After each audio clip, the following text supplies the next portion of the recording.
Good morning, everyone. Julius Craig, Delta Lodge Outdoors. I'm recording Sunday, June 30th. The podcast I recorded is me was driving in talking on Friday, the 28th. It's, like I said, Sunday, the 30th. I got up this morning, rode some horses and everything before it gets too crazy hot.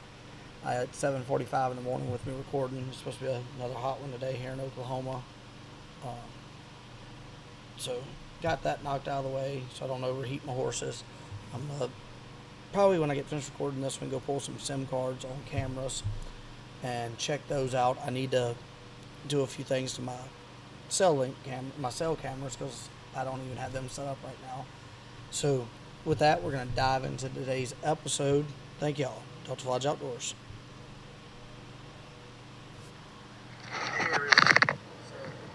Might have some road back here. I don't know as I'm driving. You know, my normal Friday fucking drive. Figured I'd jump in here, take a little time to record. See, the time this would drop would be July 2nd. I'm recording it like Friday, June 27th, whatever today is. I don't know, my days are all jacked up too. So, means we're 3 months from basically when this drops, we're 3 months from bow season. How many of y'all have got stuff ready? What do you still have to get ready? Start with myself. New gearhead archery bow came in, the Pro 24. I've got to get it completely set up and get some shooting time on it before October 1st. If not, I'll probably be carrying one of last year's bows because I won't have time to get that bow ready, which means I've got to shoot with them to make sure they're still on. So that's where I'm at with that. I haven't got the box stand finished just because fucking shit schedule at work. Then let's see, since Memorial Weekend, I've driven 10,000 miles on the weekends just to between work all week and the weekends. So like Memorial Weekend, I left the Panhandle and went back to the east side of the state, swapped a personal vehicle, and went on a Thursday night and went all the way to South Louisiana for Friday morning. Was down there till Monday, came back Memorial Day, so I drove back from South Louisiana to East Oklahoma, swapped trucks and went to the Panhandle so I could be at work Tuesday morning.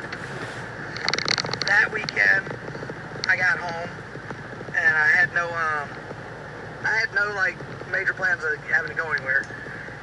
But I was just, 2,000 miles is what I've basically been in that time frame, or a little more.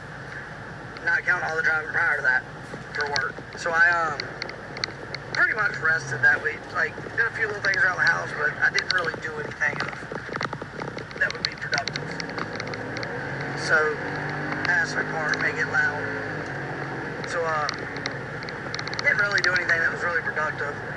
So that weekend was a waste. Then the weekend after that, I had to drive to Branson and back on a Saturday. Then the following weekend, then drive back to the Panhandle Sunday. The following weekend, I drove to Branson and back on Friday. Shreveport Saturday, and back from Shreveport Sunday, and back to the Panhandle Sunday night. Then this past weekend, I spent 14 to 18 hours is what I put on the meter on my tractor, working on my driveway, getting it fixed and everything. This weekend, I'm going to see if I can get some time to at least get the outside walls stood, because we are closed in and I started it in freaking March, late February, early March, and I've got nowhere on it. So I kind of feel like I'm failing my boys there, and my little girl, because she's gonna want to be part of it, on getting them a stand ready for this year. And but when you work out of town all the time, it's hard to do any damn thing. No excuse. Not trying to make excuses. Just this is where I'm at. So this weekend I'm gonna see if I can work on that. And like I said, it'll be Tuesday when this drops. I'm gonna see if I can do something this weekend. I'm recording on Friday. Driving now. Then I haven't even checked cameras. I know put feed out. I keep feed out year round, obviously. And we're trying, I've got normal Cajun blend in one area, then I've got a new one that I'm working on, seeing how it does. I need to pull the cards and look and see what type of growth I have and everything. I haven't even checked that. Like, it has just been busy, one thing after another.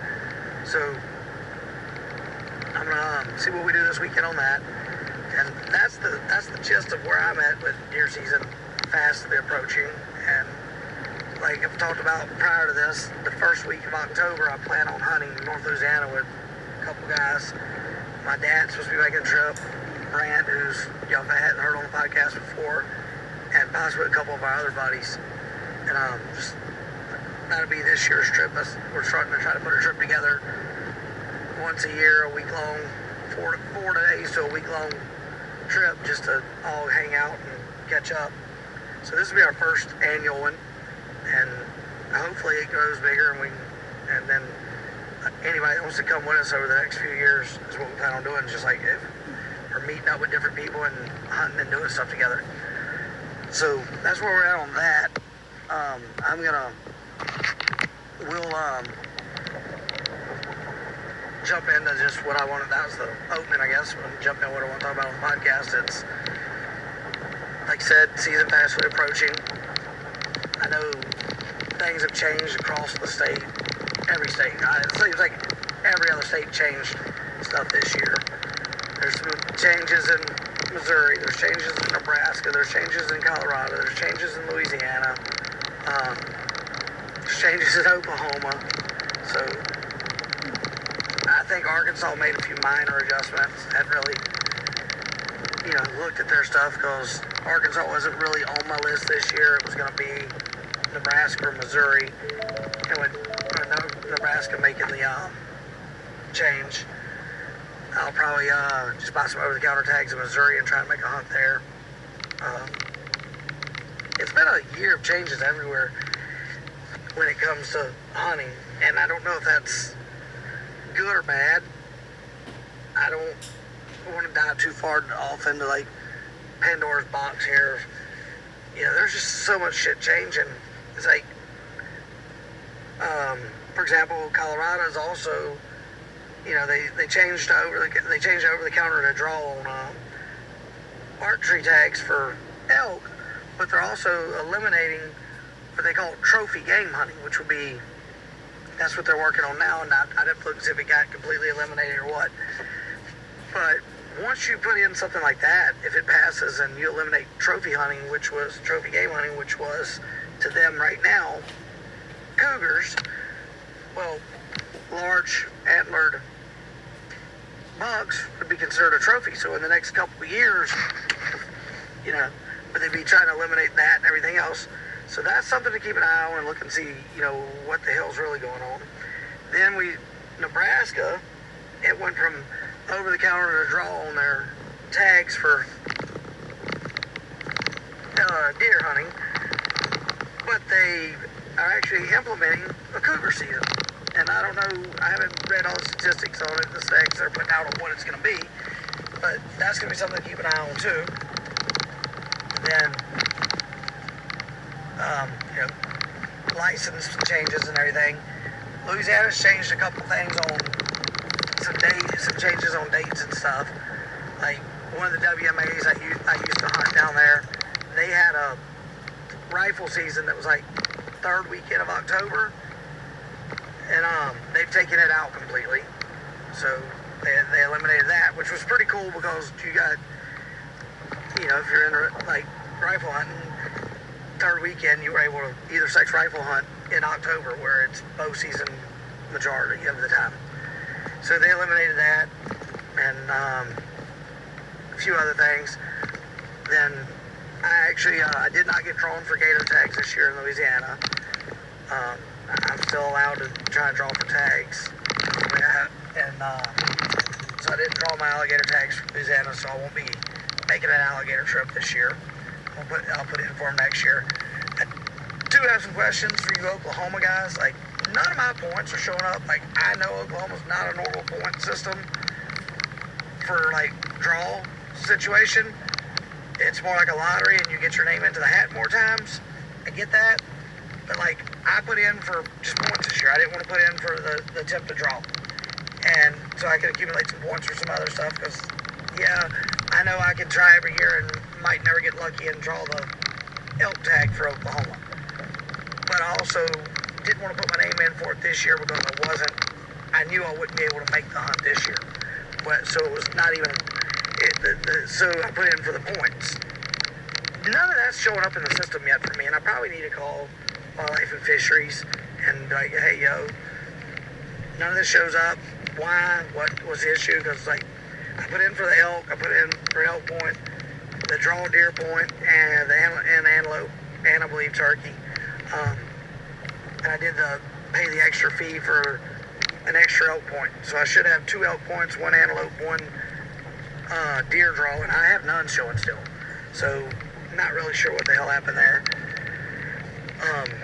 I did put in for Iowa, just a point, Kansas, just a point, and I went on and did a point in Nebraska so I could accumulate. I'll probably try to draw a Nebraska tag next year because I'll have 1 reference point that I draw. We'll see how it is. I'll probably just accumulate points in Iowa for the next 4 or 5 years and see where I'm at from there. Kansas is point this year, point next year, and we're going to try and draw the following year. So 2026, we're trying to draw as a group. There's 3 of us, and go from there. I want to try to, like I said, Missouri's 2.5, 3 hours where I could go hunt Missouri, so that's really I can weekend hunt Missouri. It's not bad, and so I'll probably make 1 to 2 trips this year to Missouri on a weekend, and we'll go from there. Then that when I get back, it's like I get back from my October hunt that I planned in North Louisiana. I'd have to look at the exact dates, but it's like 2 weeks after that is youth in Oklahoma.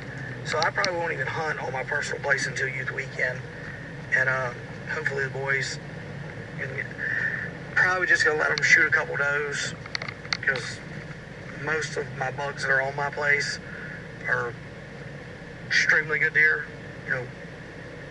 130's up, and Trapper has never killed a deer, so I don't want him just automatically killing a 130 class buck right off the bat. Hunter's killed 1, and Hunter, when he sees a deer, he gets like a bobblehead doll. He's so excited and amped up, and that could be a doe R, and that's what the doe R buck is worse with bucks. So I really don't want him just shooting one this year because I see it going wrong, and I want him to kill him another doe or 2 this year and everything. Then we'll go from there. But that all depends on me getting the mock stand built, which I need to work on it. I've got to look and see what materials I do have, because I don't even know. I literally have not been out there and touched it probably, well, it's basically called July this week. It's been since April, May. So, have no clue what I even left out there. Like what type of boards I have left or anything. Like, I know I had stuff out there, but I forgot what I've had by now. So I need to go out there, then get a list together and at least get some of it done. Hopefully this weekend or next. And so I can get them a decent place to hunt. And make it easier on me too, because getting them to sit still is like pulling teeth. So it's not very easy. So we'll go from there and get it situated. The boys have a good place. Skylar will be introduced into it more this year. She likes to go and look and sit. She's actually pretty quiet and pretty still. So I'll get her in the box stand some. I won't let her kill one at all this year because she'll just be 4. But, get her used to it being out there so that in the next couple of years we'll get her shooting them. We're going to do a lot of filming this year. Hopefully, filming some for all the media and everything, our social media and everything. Then I'll probably edit it into a DVD with like some of the boys' hunts, maybe one or two of mine, and go from there with that. We have like our best every year, and we put up. Or eventually we do something with that where we could actually present it and put a TV show together and everything. That's down the road. We're not looking just for us to be on it. We're looking to build a pro staff, and field staff and pro staff that does not just deer hunting. We're looking for well-rounded outdoorsmen and women. I'm going to get more into that on social media this week, probably drop something tomorrow about it. Like I said, we're looking for some, they just well-rounded. They don't have to like, you don't have to be show quality with your recording and everything. We get our hands on it. We can modify, edit it. I don't want to use the word modify. We can edit stuff out if we need be. But we're also wanting to do more of the raw, real, here's what it is.